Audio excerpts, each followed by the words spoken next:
Qui sont les autres princes célestes après l'archange Michel? Il existe des guerres que les yeux humains ne voient jamais.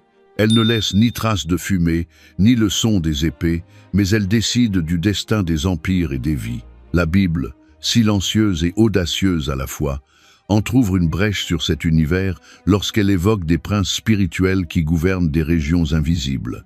Parmi eux émerge un nom qui traverse les siècles avec autorité et mystère. Michel. Dans Daniel, chapitre 10, verset 13, un messager céleste confie qu'il a été retenu 20 et un jour par le prince du royaume de Perse, jusqu'à ce que Michel vienne à son secours. Et alors surgit la phrase qui change tout. Michel est l'un des premiers princes. S'il n'est que l'un d'entre eux, qui sont les autres? L'impact de cette déclaration est immense. Le texte ne parle pas d'un simple ange messager, mais d'êtres qui influencent des nations entières. Daniel, affaibli par le jeûne et le poids de la vision, se trouva face à un monde spirituel en guerre, où chaque nation semble avoir une autorité invisible derrière ses décisions. Éphésiens, chapitre 6, verset 12, fait écho à cet avertissement. Notre combat n'est pas contre la chair et le sang, mais contre les principautés, contre les autorités, contre les dominateurs de ce monde de ténèbres.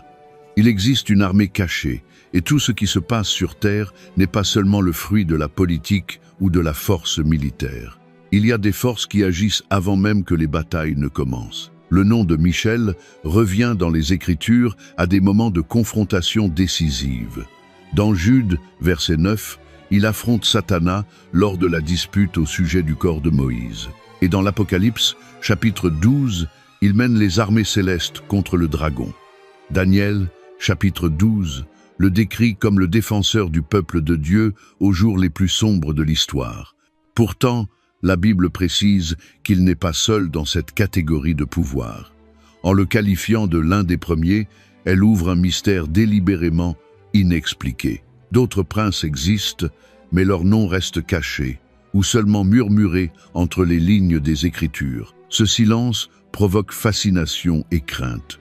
Pourquoi Dieu révèle-t-il l'existence de cette hiérarchie tout en la maintenant voilée? Pourquoi seulement quelques noms émergent-ils, tandis que la majorité demeure dans l'ombre? Peut être parce que l'attention ne devrait jamais être détournée du Seigneur qui gouverne au-dessus de tous.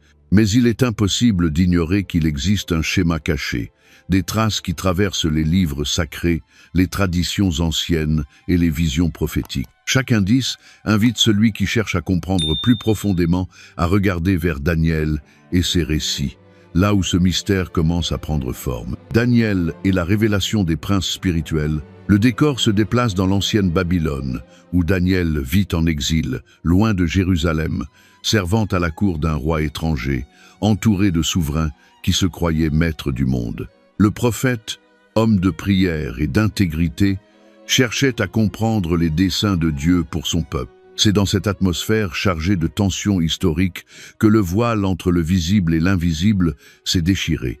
Le livre de Daniel n'est pas seulement un registre de songes énigmatiques ou d'histoires de foi inébranlables face aux fournaises et aux fosses aux lions. C'est aussi une révélation. Le destin des nations est influencé par des forces spirituelles qui demeurent cachées aux yeux des hommes. Au chapitre 10, Daniel rapporte qu'il a jeûné et prié pendant 3 semaines, cherchant à comprendre les visions qu'il avait reçues.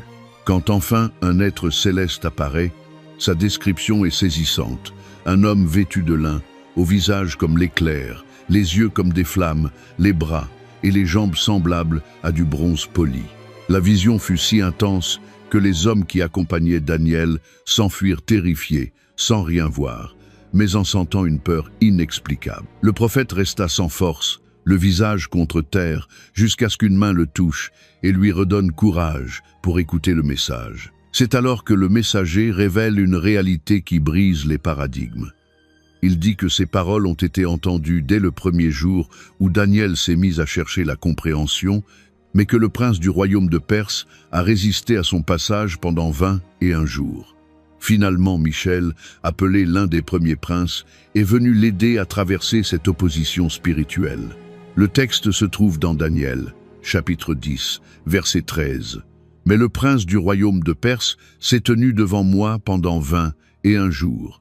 Et voici que Michel, l'un des premiers princes, est venu à mon aide, et je suis resté là, auprès des rois de Perse. Ce passage est fondamental, car il révèle deux réalités simultanées. Premièrement, les prières peuvent être exaucées par Dieu dès le début, mais il existe une opposition spirituelle sur le chemin de la réponse. Deuxièmement, il existe une hiérarchie organisée dans le monde invisible, où des êtres appelés princes ont autorité sur des régions ou des nations. Il ne s'agit pas d'une métaphore ou d'un titre humain. C'est une fonction spirituelle réelle. Le messager céleste était en bataille pour accomplir un ordre divin et a été empêché jusqu'à ce que Michel, avec une autorité supérieure, intervienne. Daniel enregistre ces visions à un moment critique pour Israël. Le peuple était dispersé. Jérusalem souffrait encore des conséquences de l'exil et de grands empires. Babylone, la Perse, puis la Grèce dominaient l'histoire. C'est précisément dans ce contexte que le texte suggère que chaque empire n'était pas seulement un mouvement politique ou militaire, mais aussi spirituel. Le prince de Perse symbolise une entité qui œuvre pour maintenir une domination contraire au plan de Dieu. Et le prince de Grèce, mentionné peu après, annonce la prochaine puissance mondiale qui surgira avec Alexandre et ses successeurs. La mention de Michel comme l'un des premiers princes est lourde de sens. L'hébreu utilise l'expression « sarim arishonim », littéralement « princes principaux ». Cela indique une pluralité et une sorte de conseil ou d'élite céleste. Michel n'est pas un être isolé. Il existe un ordre de commandants spirituels. Michel est décrit comme le prince d'Israël, protecteur du peuple choisi, et il apparaît toujours dans des contextes de défense et de guerre. Il n'est pas un messager ordinaire, mais un chef militaire sur le plan spirituel. Cette vision aide aussi à comprendre d'autres passages bibliques. Quand Paul écrit aux Éphésiens que notre combat n'est pas contre la chair et le sang, mais contre les principautés et les autorités, contre les dominateurs de ces ténèbres, contre les esprits du mal dans les lieux célestes, Éphésiens 6,1-2, il renforce ce que Daniel avait déjà constaté des siècles auparavant. Il existe une structure spirituelle qui tente de résister au plan de Dieu, et il y a aussi des guerriers célestes désignés pour la combattre. Le chapitre 10 de Daniel contient encore des détails frappants.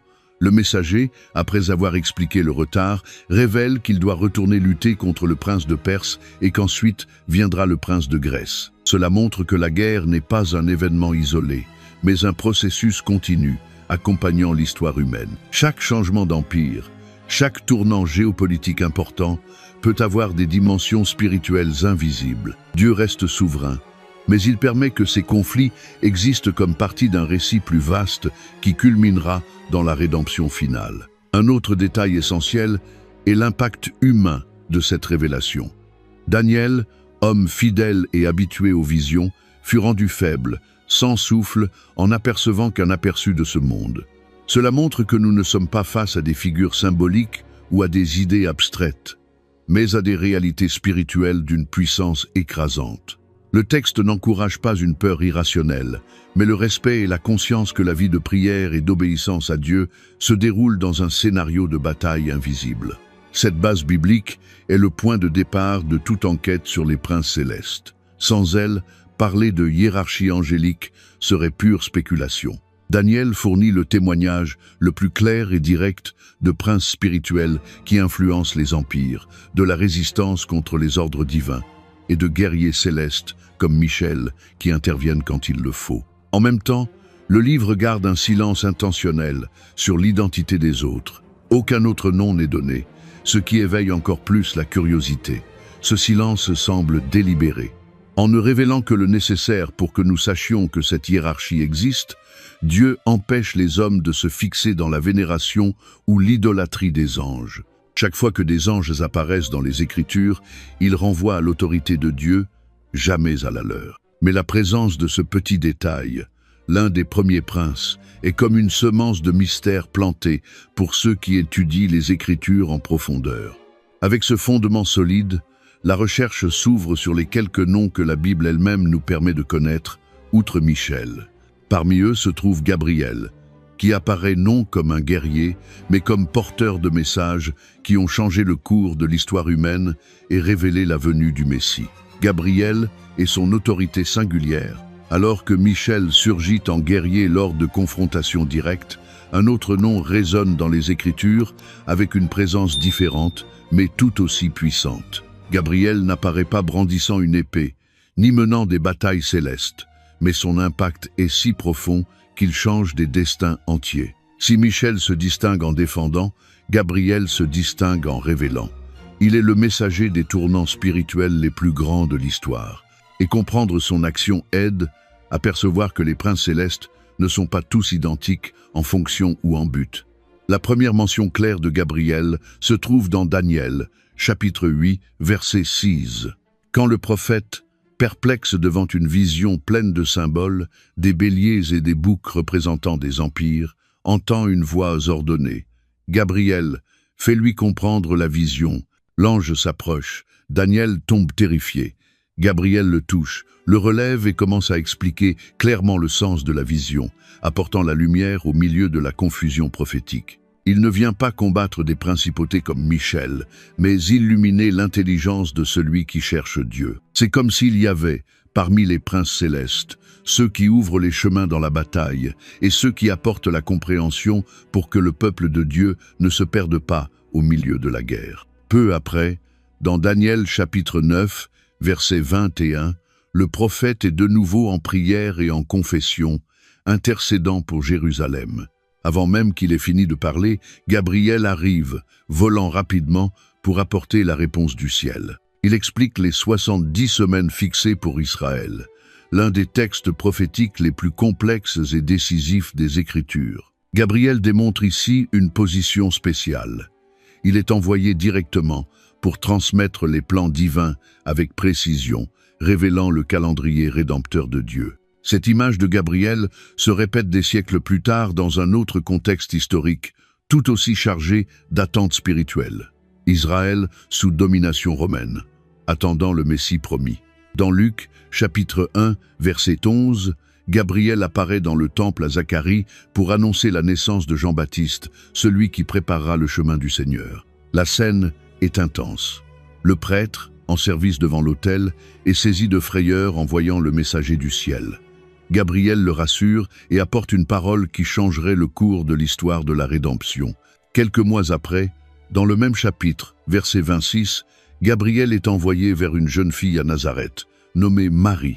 Il la salue avec des paroles qui ont retenti à travers les générations. « Je te salue, toi à qui une grâce a été faite. Le Seigneur est avec toi. » Ici, le messager céleste n'explique pas seulement. Il annonce le plus grand mystère de la foi chrétienne, l'incarnation du Fils de Dieu. Le Créateur entrerait dans l'histoire humaine pour sauver l'humanité. Il est frappant de constater que lorsque Dieu a décidé de révéler son plan de salut en détail, il a envoyé Gabriel, et non un autre ange. Cette série d'apparitions construit un profil distinct. Gabriel n'est pas appelé archange dans la Bible, mais son autorité est évidente. Il entre en scène dans des moments décisifs, interprète des songes, éclaire des prophéties et annonce des événements qui modifient l'histoire du salut. Tandis que Michel apparaît quand une résistance spirituelle doit être brisée, Gabriel vient quand il est temps de comprendre ce que Dieu accomplit. La différence est claire et riche. L'un est guerrier, l'autre est révélateur. Il est intéressant de noter que, bien que la tradition chrétienne place souvent Gabriel et Michel côte à côte comme les anges les plus importants, la Bible leur assigne des rôles bien définis. Michel défend le peuple de Dieu et mène des combats spirituels. Gabriel illumine et explique, révélant la pensée de Dieu à des prophètes et à des personnes ordinaires. Cette distinction aide à comprendre que la hiérarchie céleste n'est pas uniforme. Chaque être a une fonction spécifique et il n'existe pas de modèle unique de leadership parmi les princes. Un autre détail important, Gabriel n'accepte pas l'adoration et ne se présente pas comme un objet de vénération. Dans toutes ses apparitions, il garde une posture humble, soulignant qu'il vient de la part de Dieu et que son message ne lui appartient pas. Cela rejoint l'avertissement d'Apocalypse 22,8 à 9, où Jean tente d'adorer un ange et est repris « Garde-toi de le faire, je suis ton compagnon de service, adore Dieu ». Cette attitude préserve la centralité divine et rappelle que toute action angélique existe pour servir au plan du Créateur. Il est impossible d'ignorer comment Gabriel devient un pont entre le ciel et l'histoire humaine. Sans lui, Daniel n'aurait pas saisi des visions cruciales sur les empires et les temps messianiques. Sans lui, Zacharie et Marie n'auraient pas reçu la confirmation divine qui soutint leur foi en des moments délicats. Il surgit toujours à la frontière entre l'invisible et le concret, apportant la compréhension quand la confusion menace. En observant l'action de Gabriel, il apparaît clairement que la Bible ne cherche pas à créer un catalogue complet des princes célestes. Elle ne révèle des noms que lorsque c'est nécessaire pour le message central, la souveraineté de Dieu sur l'histoire et la certitude que son plan ne peut être empêché, ni par la force des empires, ni par les ténèbres spirituelles agissant en coulisses. Gabriel apparaît quand le peuple de Dieu a besoin de comprendre l'étape suivante. Mais si nous avons Michel comme guerrier et Gabriel comme révélateur, que dire d'autres figures qui émergent en dehors du canon protestant, mais qui apparaissent dans des textes anciens et ont influencé une grande partie de la tradition chrétienne et juive? Il y a des mentions d'autres anges puissants, comme Raphaël, et l'idée qu'il existe un groupe de 7 qui se tiennent devant le trône divin. Ces indices, dispersés entre la tradition et l'Apocalypse, suggèrent que la hiérarchie céleste pourrait être plus complexe que nous l'imaginons, même si Dieu a choisi de ne pas tout détailler dans sa parole. C'est à ce stade qu'il devient nécessaire d'examiner les documents anciens qui font écho aux Écritures et aident à saisir l'ampleur de ce mystère. Raphaël et les 7 anges devant le trôneau. Tout au long de l'histoire biblique, nous avons vu que Dieu permet d'entrevoir un ordre invisible sans en révéler tous les détails. Nous savons que Michel est appelé archange et défenseur du peuple de Dieu, que Gabriel est messager de grandes révélations et qu'il existe des princes spirituels associés à des nations. Mais au-delà du canon accepté par toutes les traditions chrétiennes, il existe un héritage ancien de textes qui élargissent ce tableau et parlent d'autres noms. Parmi eux se trouve Raphaël, figure qui apparaît clairement dans le livre de Tobit. Et il y a aussi des mentions d'Uriel, Sariel, Raguel et Remiel dans des écrits juifs de la période entre l'Ancien et le Nouveau Testament.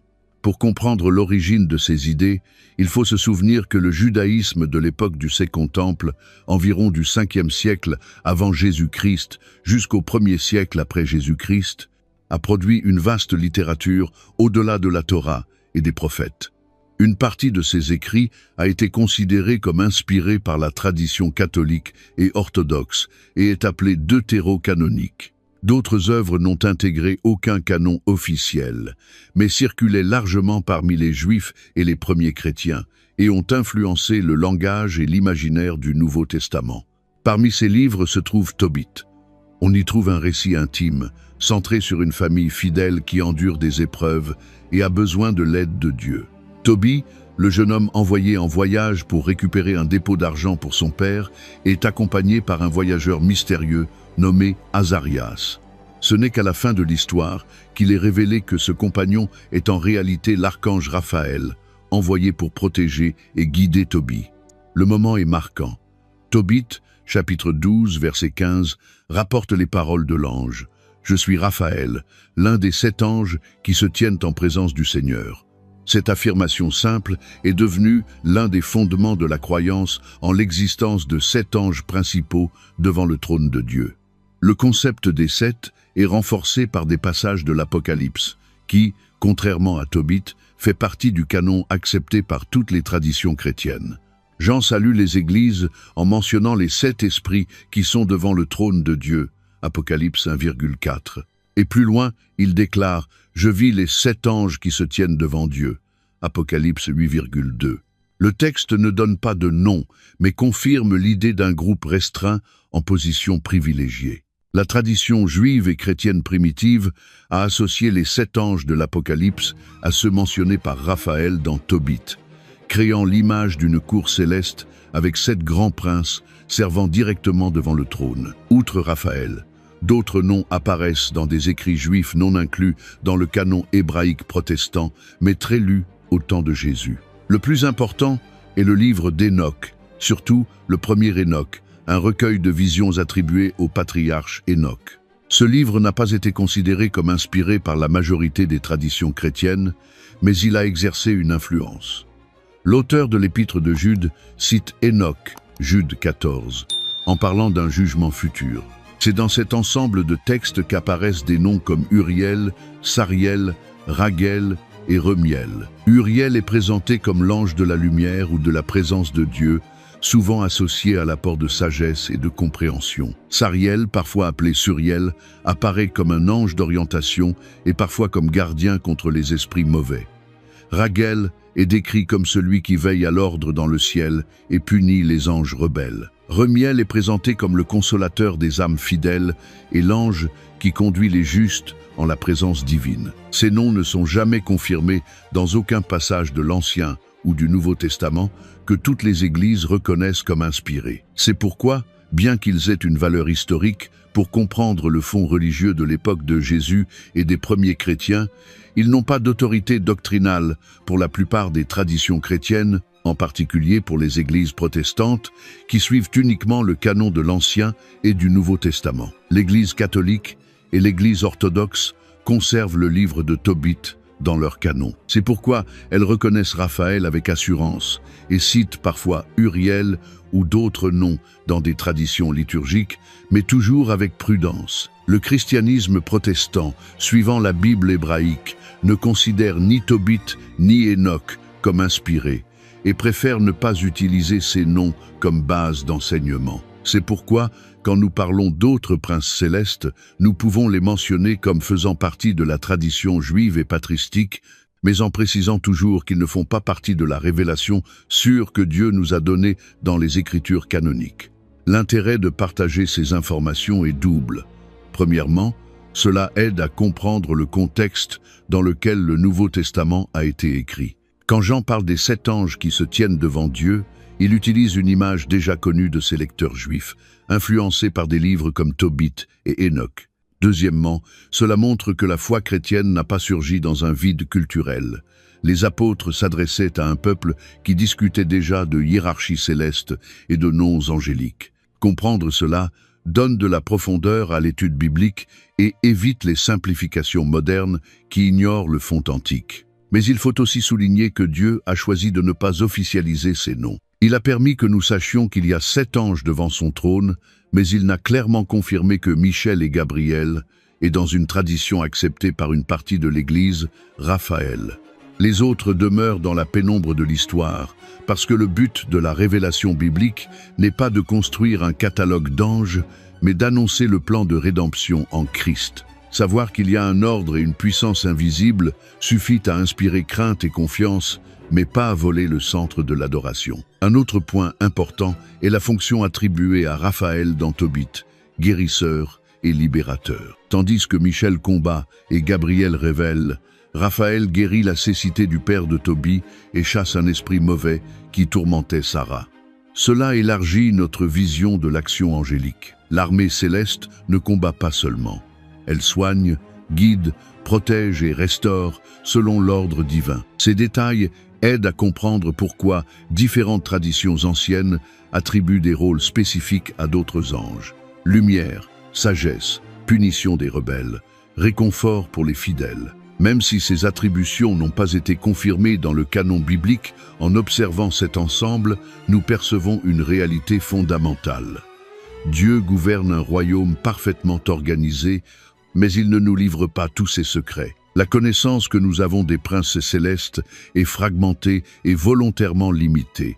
Nous savons qu'il y a des guerriers, des messagers, des guérisseurs et des gardiens de la justice. Nous savons qu'il y a 7 anges devant le trône, mais seuls quelques noms nous ont été révélés pour nous instruire et affermir la foi, non pour détourner nos regards du Seigneur. Cette compréhension prépare le terrain pour un point encore plus profond. S'il y a des princes liés à des empires et une hiérarchie céleste organisée, cela signifie que l'histoire humaine est le théâtre d'une guerre bien plus vaste que toute dispute politique ou culturelle.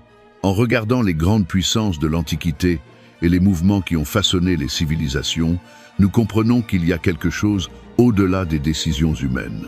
Et c'est ici que la prophétie de Daniel sur les princes de Perse et de Grèce prend tout son poids, révélant que des forces spirituelles agissent sur des empires entiers et que Michel et ses alliés se mobilisent pour garantir que le plan de Dieu l'emporte.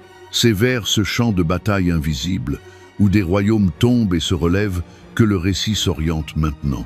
Prince des nations, la guerre invisible sur les empires, imaginez un empire en ascension.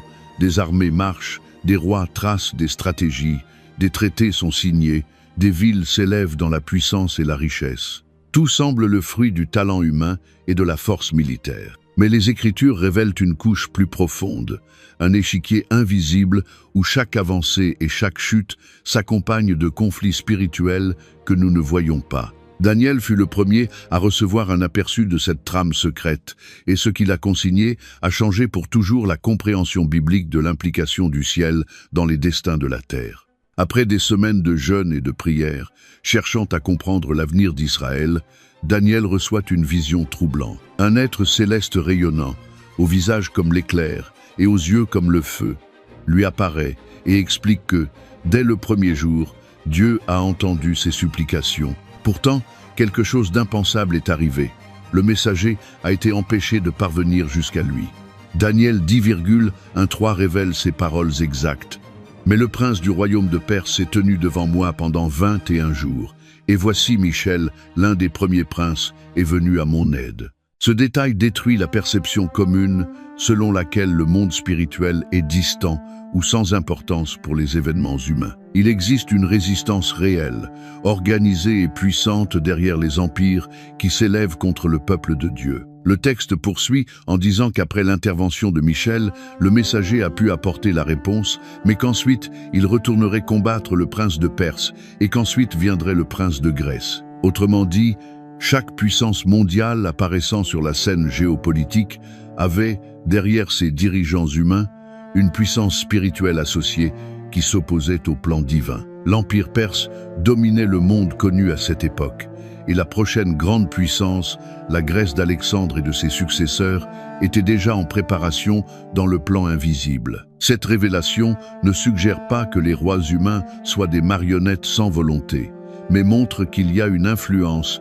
et une opposition spirituelle agissant sur les structures de pouvoir. Paul, des siècles plus tard, écrit dans Éphésiens 6,12.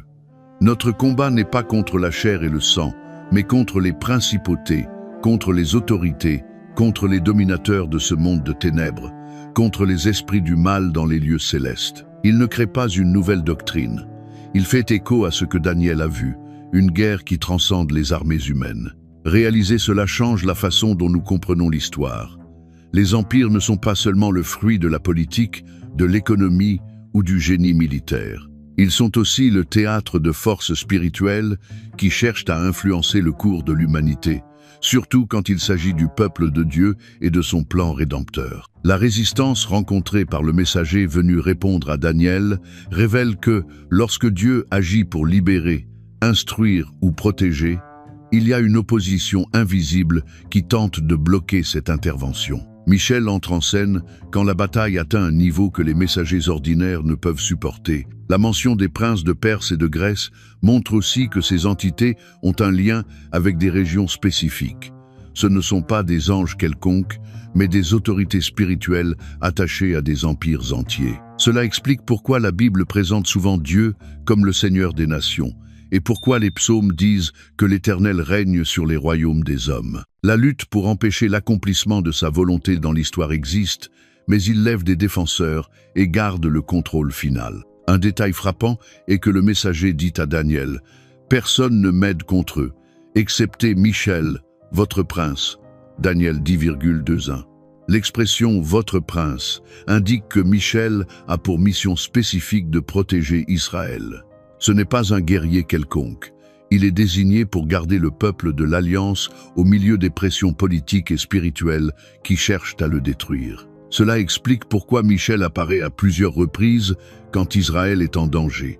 Dans la dispute pour le corps de Moïse, Jude 9, dans la prophétie de Daniel sur la fin des temps, Daniel 12,1, et dans la grande bataille de l'Apocalypse, chapitre 12.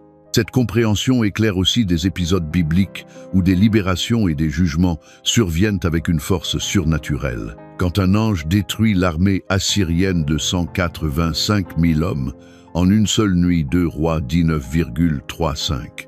Le texte ne nomme pas cet ange, mais le contexte montre que ces interventions font partie d'une guerre spirituelle bien plus grande. Il en va de même pour la libération d'Israël d'Égypte, où le destructeur passe sur le pays lors de la nuit de la Pâque, Exode 12,23. Ce sont des actions directes du ciel sur des puissances qui résistent à la volonté de Dieu. Cette réalité explique aussi pourquoi Jésus et les apôtres alertent si souvent sur la vigilance spirituelle. Il ne s'agit pas seulement d'un combat intérieur contre les tentations. Il y a aussi des forces qui s'opposent collectivement à l'avancement du royaume de Dieu. Cependant, la Bible ne présente jamais ces forces comme égales à Dieu. Elles peuvent résister, retarder, opprimer, mais pas vaincre le plan souverain. Michel et d'autres princes fidèles se lèvent pour accomplir les ordres divins et garantir que la volonté de Dieu prévaut. Pour le public qui entendait ces paroles dans l'Antiquité, cette vision était à la fois terrifiante et réconfortante. Terrifiante, car elle révèle que le monde est plus complexe qu'on ne l'imagine. Il y a des intelligences spirituelles agissant sur les gouvernements et les cultures. Réconfortante, car elle montre que Dieu n'a pas abandonné son peuple à ses forces.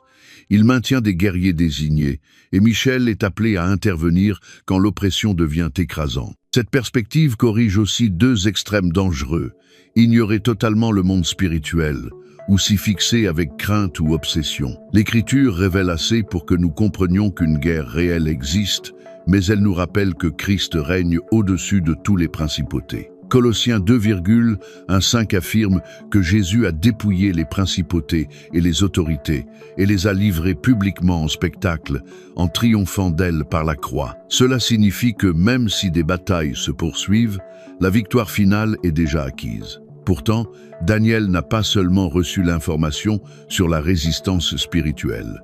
Il a aussi entendu qu'il y aurait d'autres confrontations à l'avenir. Le prince de Grèce viendrait, et cela s'accomplit quand Alexandre conquiert l'Empire perse. La prophétie montrait que chaque nouvelle puissance humaine n'émergeait pas isolément, mais dans le contexte d'une lutte invisible. Cela jette une lumière sur tout le reste des Écritures et nous aide à comprendre pourquoi l'histoire humaine est marquée par des cycles de domination et de libération. En achevant cette vision, Daniel est épuisé, sans force, conscient que son jeûne et sa prière l'ont placé au centre d'une bataille qui transcende les royaumes terrestres. Cette image prépare le chemin pour quelque chose de plus grand encore. S'il y a des princes liés à des empires, et si Michel agit comme protecteur d'Israël, comment la hiérarchie céleste s'organise-t-elle au-dessus et au-delà de ces figures? Qui siège au Conseil suprême? Quels sont les niveaux de cette structure? Et comment cela s'intègre-t-il dans le grand récit biblique sans voler la place centrale de Dieu? C'est à ce stade que la révélation s'élargit vers une vision plus claire de l'ordre céleste, où les séraphins, les chérubins et les archanges remplissent des rôles distincts dans le plan divin. La hiérarchie céleste révélée, la vision reçue par Daniel a entrouvert un voile sur un univers organisé et profondément hiérarchisé. Le monde spirituel n'est pas un chaos d'êtres errant entre le ciel et la terre. Il possède une structure, une autorité et des niveaux de pouvoir clairement définis, même si l'Écriture ne révèle que ce que nous devons savoir. Ce point est crucial. Dieu montre suffisamment pour que nous sachions qu'il existe un ordre et une guerre invisible, mais il ne permet pas que nous nous détournions vers un culte indu. Pourtant, les fragments dont nous disposons composent un tableau impressionnant où séraphins, chérubins, archanges et autres catégories remplissent des fonctions spécifiques autour du trône divin. La première aperçue de cet ordre apparaît en Ésaïe 6, où le prophète est transporté dans une vision du trône du Seigneur. Il décrit des êtres ardents appelés séraphins, qui se couvrent le visage et les pieds avec des ailes, et qui crient sans cesse « Saint, Saint, Saint est l'Éternel des armées. Toute la terre est pleine de sa gloire. » Cette scène n'est pas qu'une allégorie poétique. C'est le portrait d'une classe d'anges qui demeure au niveau le plus proche de la présence divine, engagée dans une adoration incessante et proclamant la sainteté absolue de Dieu. Le mot « séraphin » signifie littéralement « brûlant » ou « flamboyant », suggérant des créatures consumées par le feu de la présence divine, dont la fonction première est d'exalter la gloire de Dieu et de maintenir une atmosphère de sainteté autour de son trône. Un autre groupe fondamental est celui des chérubins, Contrairement à l'image popularisée par les peintures de la Renaissance qui les réduisent à des figures enfantines ailées, les chérubins bibliques sont majestueux et impressionnants. Dans Genèse 3,24, Dieu place des chérubins avec une épée flamboyante pour garder le chemin de l'arbre de vie après la chute de l'homme. Dans Exode 25, ils apparaissent sculptés sur l'arche de l'Alliance, avec les ailes étendues couvrant le propitiatoire, symbole de la présence de Dieu au milieu du peuple. Et dans Ézéchiel 1 et 10, les chérubins surgissent dans des visions complexes, couverts d'yeux et en mouvement, soutenant la gloire divine sur un char céleste qui se déplace dans toutes les directions. Ce sont des gardiens et des porteurs de la présence de Dieu, non de simples guerriers, mais des sentinelles de sa sainteté. Au-dessus de la ligne des messagers et des combattants, l'Écriture parle de chefs militaires spirituels appelés archanges. Le mot vient du grec « archangelo », qui signifie chef ou commandant des anges. Il est utilisé explicitement pour Michel dans Jude 9. Or, l'archange Michel, lorsqu'il contestait avec le diable et lui disputait le corps de Moïse, n'osa pas porter contre lui un jugement injurieux, mais il dit « Que le Seigneur te réprime ». Ici, Michel apparaît comme chef de bataille spirituel, respectant les protocoles de l'autorité divine et n'agissant pas en dehors des limites fixées par Dieu. Il est intéressant de noter que bien que Jude l'appelle l'archange au singulier et avec l'article défini, un Thessaloniciens 4,16 dit que, quand Christ reviendra, il y aura la voix d'un archange, sans préciser lequel. Cela a suscité des débats théologiques. N'y aurait-il qu'un archange suprême, ou y en aurait-il d'autres avec des fonctions similaires? Le texte ne répond pas directement, renforçant le modèle de révélation suffisante sans satisfaire toute curiosité. Dans cette structure, Michel se distingue comme commandant de guerre, Gabriel comme messager de révélation divine, Raphaël dans la tradition comme guérisseur et protecteur. Mais la hiérarchie ne s'arrête pas à eux.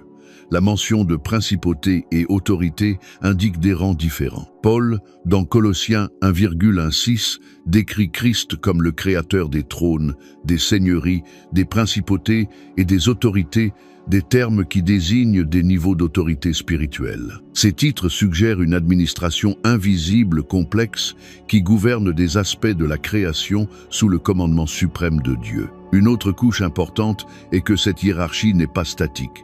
La Bible montre qu'une partie des anges s'est rebellée avec Satan, formant une structure parallèle de principautés déchues qui tentent d'imiter et de déformer l'ordre divin. Cela explique pourquoi Daniel a vu la résistance du prince de Perse, probablement une autorité spirituelle déchue, cherchant à maintenir l'empire perse éloigné du plan de Dieu. La rébellion angélique décrite dans Apocalypse 12, où le dragon entraîne avec lui le tiers des étoiles du ciel, montre que l'ordre céleste originel a subi une rupture, mais n'a pas cessé d'exister. Il comprend désormais un côté en guerre contre le Créateur. Malgré tout, le focus de l'Écriture est clair. Christ est souverain sur tous ses niveaux. Colossiens 2,15 affirme qu'il a dépouillé les principautés et les autorités et les a livrées publiquement en spectacle, en triomphant d'elles par la croix. Cela signifie que, même si la guerre spirituelle continue, l'autorité finale est établie. Quand nous parlons de Michel comme archange et des autres princes, nous ne parlons pas de forces indépendantes, mais de serviteurs qui agissent sous le gouvernement absolu du Fils de Dieu. L'organisation vue en Ésaïe et Ézéchiel autour du trône, avec les séraphins proclamant la sainteté, les chérubins gardant la présence et les anges exécutant les ordres, pointe vers un royaume structuré. Cet ordre existe pour que la volonté de Dieu soit accomplie dans toute la création, malgré la rébellion. Chaque être remplit une fonction qui reflète des attributs divins: sainteté, protection, révélation, guérison, combat. Comprendre cela donne de la profondeur à notre foi et empêche que nous réduisions le monde spirituel à des caricatures simplistes. En même temps, cette hiérarchie explique pourquoi la Bible est si ferme pour décourager le culte des anges. Si nous connaissions à fond leurs noms, pouvoirs et grades, il serait facile de tomber dans une adoration indue. C'est pourquoi des textes comme Apocalypse 19,1 et 22,8 à 9 montrent des anges refusant la révérence humaine et la redirigeant vers Dieu. Chaque fois que la révélation pourrait devenir idolâtrie, elle est interrompue par un rappel « Adore Dieu ». Cette compréhension renforce aussi la nécessité de maintenir Christ au centre. Les anges sont grandioses et impressionnants, mais Hébreux 1,6 dit « Et lorsqu'il introduit de nouveau dans le monde le premier-né, il dit que tous les anges de Dieu l'adorent. » L'adoration céleste est dirigée vers le Fils, non vers Michel, Gabriel ou Raphaël. Ils servent, combattent et communiquent, mais ils se soumettent à la suprématie de Christ. Percevoir cette hiérarchie ne signifie pas chercher à décrypter chaque nom caché, mais reconnaître qu'il existe un gouvernement invisible aligné sur la gloire divine. Cela explique aussi pourquoi Dieu révèle si peu, pour que nous ne transformions pas la connaissance en idolâtrie, et pour que nous mettions notre confiance en lui plus qu'en les serviteurs qui exécutent ses ordres. Pourtant, savoir qu'il y a un ordre et que Dieu positionne des anges spécifiques pour protéger son peuple aux heures les plus sombres apporte courage et espérance. Et c'est précisément à ce stade que le récit prend une tonalité de mystère respectueux. La Bible reconnaît qu'il y a des niveaux, que Michel est l'un des premiers princes et que d'autres servent devant le trône, mais elle choisit de ne pas révéler leur nom ou détails. Ce silence n'est pas une faille, mais une intention.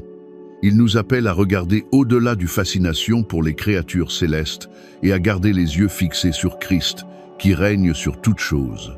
En comprenant cette intention divine, le cœur du croyant apprend à ne pas se perdre en spéculation et à rester centré sur ce qui compte vraiment.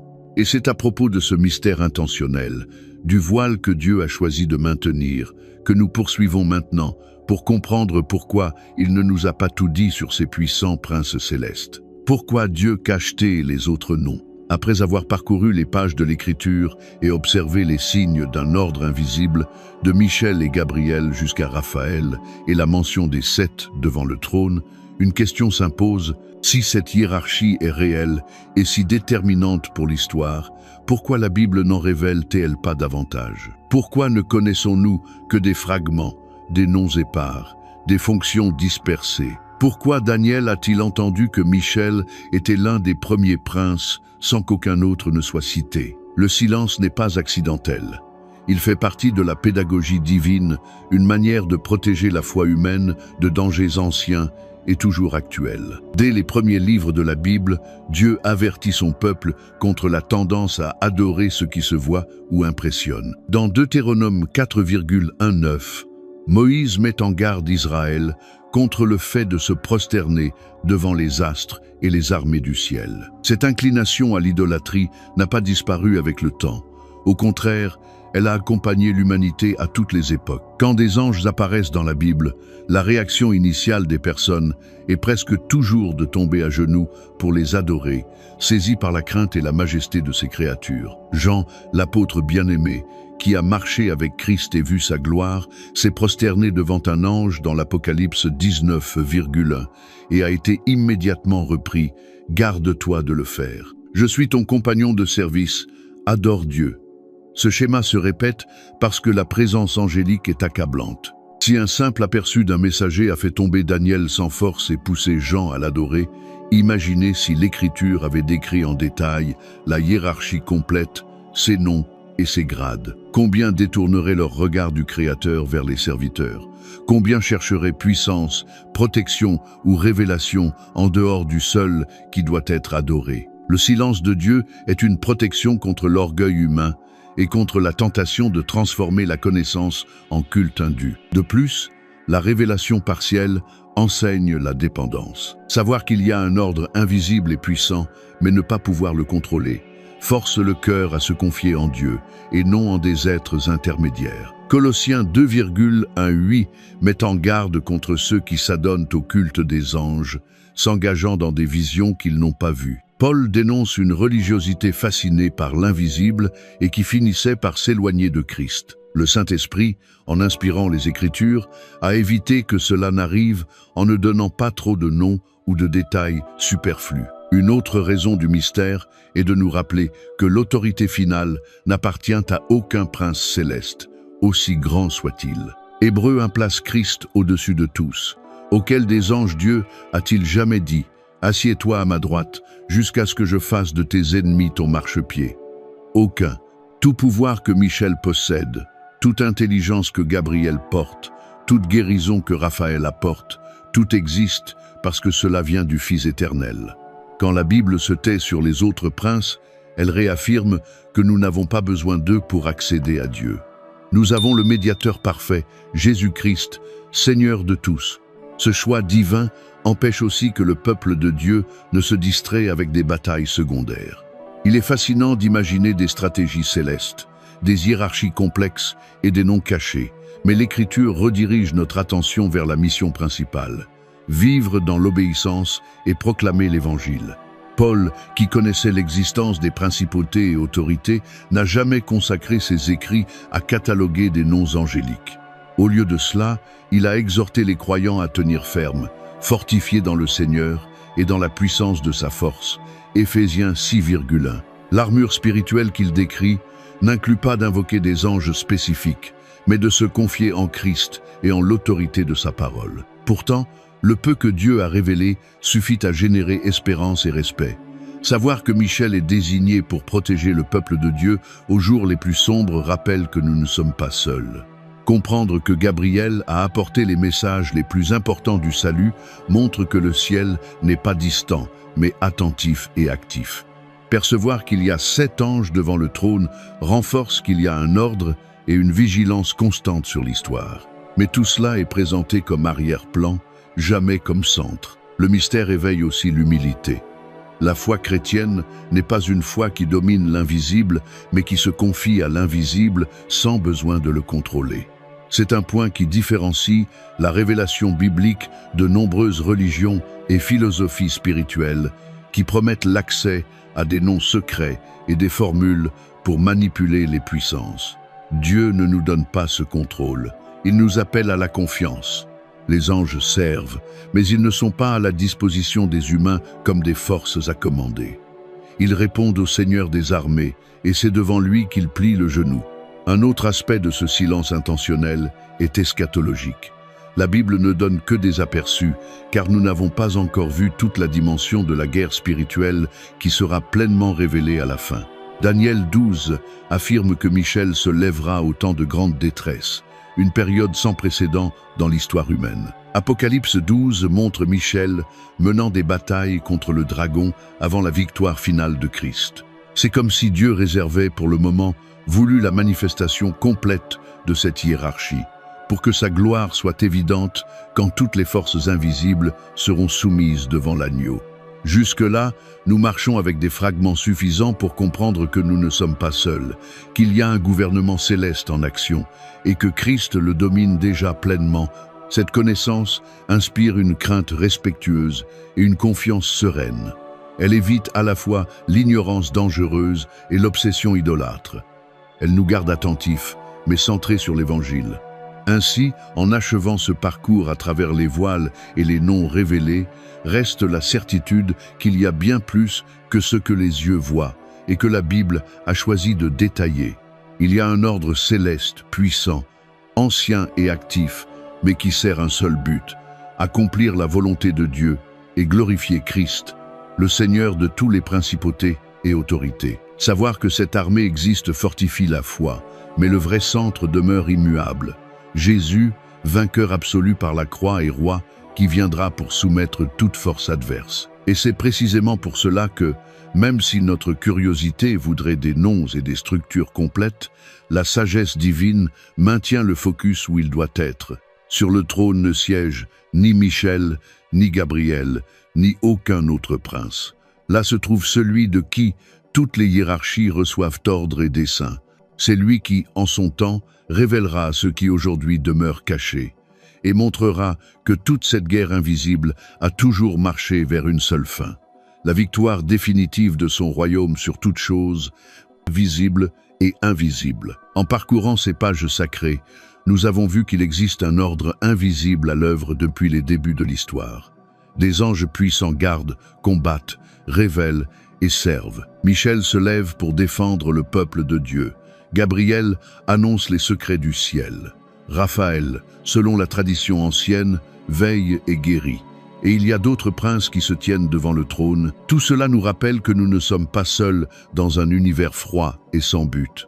Il y a un gouvernement, une sollicitude, une bataille livrée au-delà de nos yeux. Mais nous avons aussi appris une réalité plus grande encore.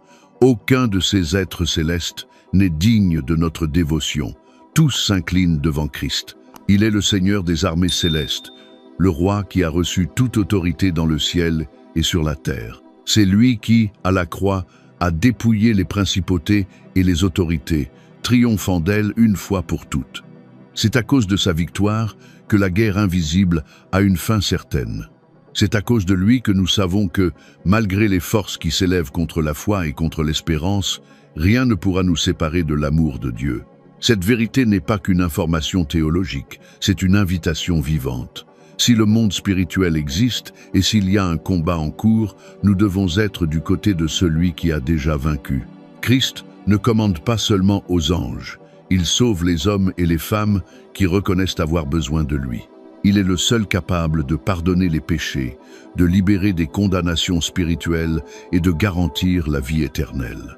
Peut-être, en écoutant ce message, avez-vous senti un appel intérieur à vous tourner vers Jésus?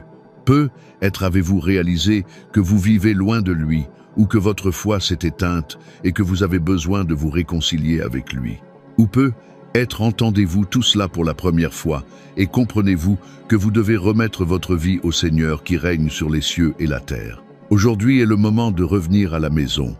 Aujourd'hui est le moment de se rendre à celui qui a déjà vaincu toute force invisible qui pourrait nous éloigner de Dieu. Si c'est votre désir, parlez avec sincérité et foi. Seigneur Jésus, je te reçois comme mon seul et suffisant Seigneur et Sauveur.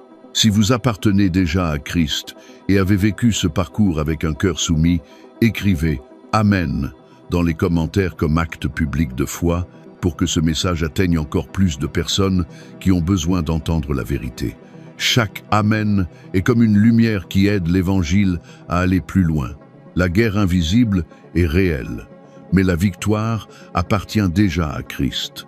Il règne sur tous les princes célestes et sur toutes les nations. Marchez en sécurité, repentez-vous où il le faut, confiez-vous en lui de tout votre cœur, car à la fin, quand tout voile tombera, quand la hiérarchie céleste sera pleinement révélée, nous verrons que tout a toujours convergé vers l'agneau qui a été immolé et qui vit au siècle des siècles, Jésus-Christ, notre Seigneur et Sauveur. Jusqu'à la prochaine fois.